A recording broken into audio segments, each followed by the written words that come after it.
Agora eu gostaria de olhar um pouco para o amanhã, né? O que vem pela frente, uma vez que nós estivemos olhando muito ontem, né? Nesse nosso curso, olhar um pouquinho para o amanhã.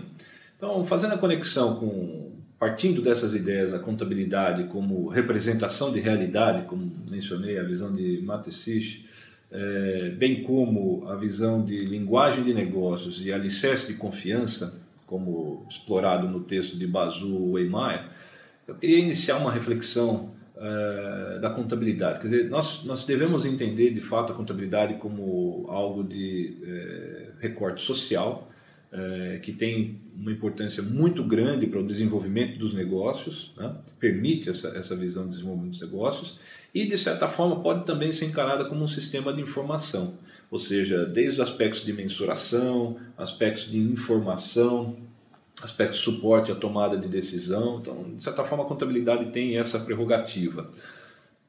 Na minha visão, e o que eu gostaria de enfatizar aqui, é que a contabilidade deve cada vez mais, assim como já no passado, deve cada vez mais estar associada ao que eu chamo de rupturas sociotécnicas.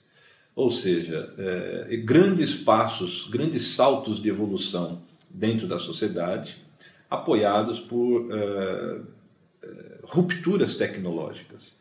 E aqui tecnologia nós devemos entender como uma aplicação do nosso conhecimento, da nossa ciência, para a melhoria do nosso bem-estar. Então, veja, novamente, a contabilidade associada a essas rupturas sociotécnicas, ela tem aí o cerne do seu valor, né? Quanto mais eu pensar na contabilidade como algo reativo, padronizado em regras e altamente estruturado, menos valor adicionado eu tenho nessa proposição social. Quanto mais eu identificar a contabilidade como sendo um elemento de conexão de variáveis que movem negócios, que movem relações de troca dentro da sociedade, mais eu consigo ter soluções para situações que são semi-estruturadas ou não estruturadas, problemas mais complexos ligados à previsão, ligados a futuro, e com isso eu consigo aumentar sobremaneira o valor intrínseco dessa profissão. É isso que eu gostaria de sublinhar. Falando em rupturas sociotécnicas, é importante a gente não esquecer do que acontece na esfera computacional. A nossa geração atual, ela vive uma grande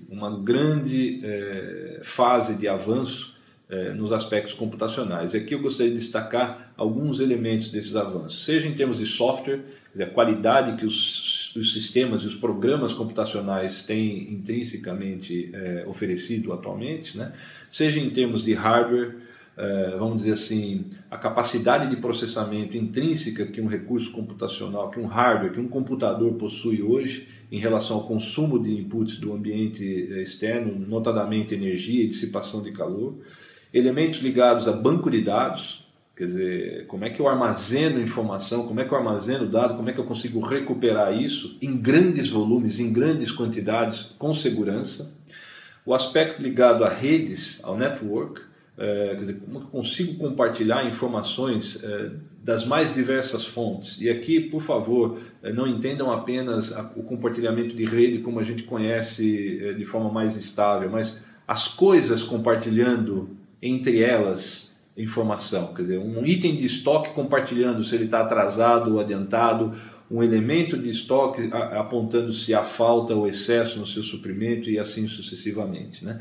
E por fim, a presença das pessoas nesse elemento computacional, acrescentando visões cada vez mais importantes da sua participação ajustando problemas não estruturados.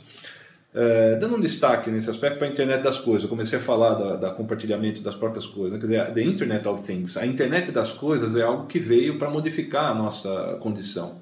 Eu costumo dar um exemplo em palestra dizendo que a garrafa de vinho dentro de uma prateleira de um supermercado vai reconhecer o seu consumidor quando se apresenta diante dela e vai poder estabelecer uma relação de troca pré-transação comercial nunca antes vista, e que nós começamos a ver na economia abstrata, na economia online, quer dizer, quando a gente entra numa loja online, pela web, para fazer uma compra, um pouco disso já acaba acontecendo nos tempos atuais. E aqui eu paro e digo o seguinte: como a contabilidade interage com essa ruptura?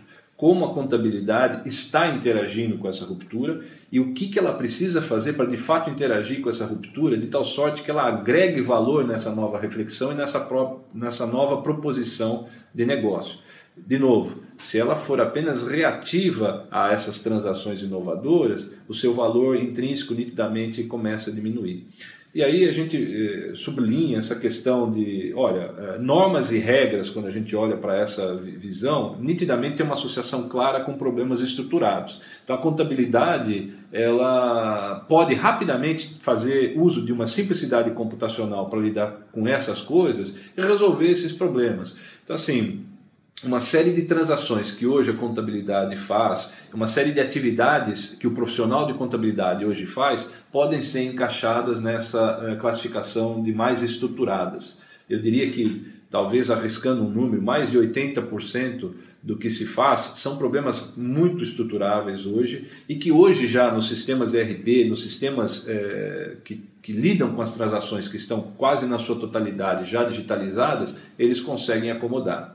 Agora, a subjetividade ligada ao trabalho da contabilidade, que no passado, por alguns autores, era até a razão de ser classificada como arte, ao invés de como uma ciência ou uma técnica, essa subjetividade, a resposta nata disso é o aprender.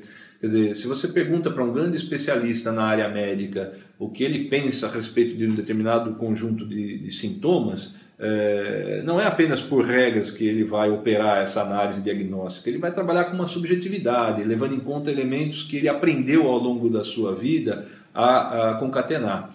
E essa questão da subjetividade e do aprender, hoje, no aspecto computacional, está ligado justamente à questão da própria inteligência artificial e do aprendizado das máquinas, o machine learning, que toma uma dimensão cada vez maior em relação ao que a gente tem. O que eu queria mencionar nesse aspecto é que, portanto, temos novos negócios que estão baseados em novos conceitos comerciais, industriais, que requerem uma nova forma de mensuração. Então, cada vez mais a gente vê que muitas transações que afetam o patrimônio, a riqueza das organizações, não são consideradas. Uma grande parte dessas transações que afetam o patrimônio não são consideradas. Por uma questão de como entendemos a contabilidade e seus aspectos de mensuração atualmente. Um exemplo que eu te dou são os talentos. De repente você tem duas pessoas que são contratadas por uma mesma organização pelo mesmo salário, pelo mesmo pacote de benefício. Porém, nós sabemos que os talentos são distintos dessas duas pessoas. Como é que isso repercute na capacidade de geração de novos negócios, na capacidade de aprimoração dos resultados dessas organizações? Como é que a gente faz? A gente vê, por exemplo, que em balanços de empresas listadas norte-americanas, hoje nós temos CEOs que registram lá um salário de $1 por ano, né? O que significa esse registro de $1 por ano, né? Num contexto como esse que eu estou mencionando, né? Então, vem para o elemento de registro de informação e decisão. Quer dizer, o registro contábil, se ele precisa ser o esteio de uma representação de um negócio, de uma organização, de um conjunto de transações, da mesma forma ele precisa gerar informações importantes para a tomada de decisão, seja de usuários internos ou externos. Não estou aqui discutindo esse aspecto. Mas, por vezes, nós contadores, nos deparamos com uma situação em que esse registro, por uma série de razões, ele acaba sendo feito de uma maneira não ideal, não otimizada. Um outro exemplo que eu uso aqui, antes de encaminharmos para o fechamento do nosso raciocínio, é a contabilidade a preço zero. Isso é uma área de estudo que eu tenho me dedicado nos últimos anos. Eu cunhei um termo chamado ZPA, Zero Price Accounting, e justamente me preocupa como a contabilidade lida com essa sociedade que está cada vez mais habituada a consumir bens e recursos e serviços sem pagar diretamente por eles, sem que o agente beneficiário direto pague diretamente por eles, né? Que é o preço zero. Então, começamos por aí, quer dizer, se eu assumo uma transação de venda em que o preço é zero e a quantidade é 1, a contabilidade já se perde porque eu não consigo registrar zero como resultado de uma transação. Eu não estou entregando de graça, eu não estou falando de economia por subsídios, eu estou falando de venda a preço zero. Então, eu reconheço a existência dos custos, eu reconheço que essas essas coisas elas podem acontecer cada vez mais rapidamente, porém a venda a preço zero é algo que nós precisamos lidar cada vez mais, né? Então, para encerrar, eu queria mencionar aqui que nós temos a necessidade de que as profissões se reinventem, conforme a gente tem essas rupturas sociotécnicas, e a contabilidade nitidamente não fica fora dessa discussão. Quer dizer, nós saímos da argila para a imprensa de Gutenberg, né? Quer dizer, para a forma escrita, estática, que inclusive se a gente pensar os nossos balanços hoje, como eles são publicados, nós vamos ver uma enorme similaridade com essa época, para um momento como a gente tem hoje, né? Quer dizer, eu preciso sair de relatórios estáticos de números e letras e preciso ir para uma forma um pouco mais dinâmica e interativa de representar essa realidade, de contar essa história para aqueles auditores, no próprio uso do termo, né? Que eles possam tomar suas decisões, quer dizer, vídeos, interfaces mais dinâmicas, a própria evolução dos infographics cada vez mais presentes, né? Isso tem que fazer parte da nova contabilidade.